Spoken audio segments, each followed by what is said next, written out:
देवी और सजन,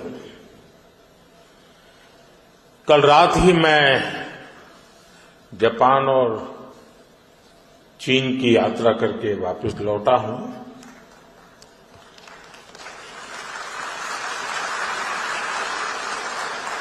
आप गया था इसकी ताली बजा रहे हो, आया हूं इसकी ताली बजा रहा हूं।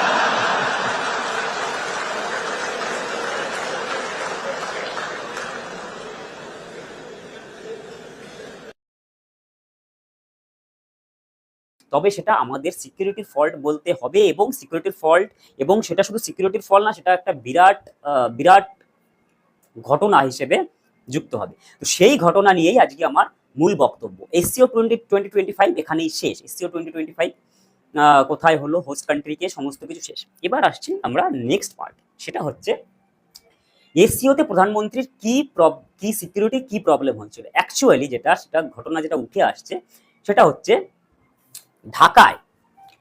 ঢাকায় একটি হোটেল, তার নাম অস্টিন, এবং এই হোটেলের 808 নম্বর কামরা থেকে এক ব্যক্তির মৃতদেহ পাওয়া যায়।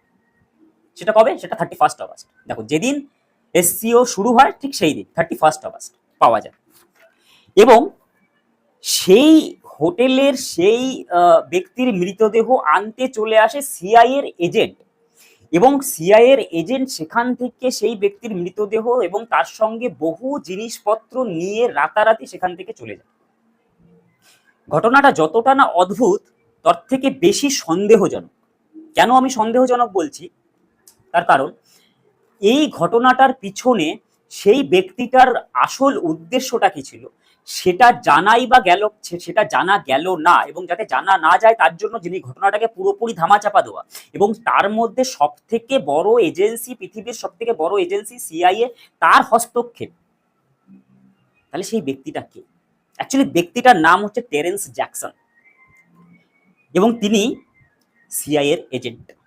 এবার বুঝতে পারছো তো যে কেন সিআইএ রাতারাতি সে তার ঘরে এসে, সেই হোটেলের ঘরে এসে রাতারাতি সেই বডিটাকে without any postmortem, without any other news coverage, সেই ডেড বডিটাকে সেখান থেকে নিয়ে চলে যাচ্ছে।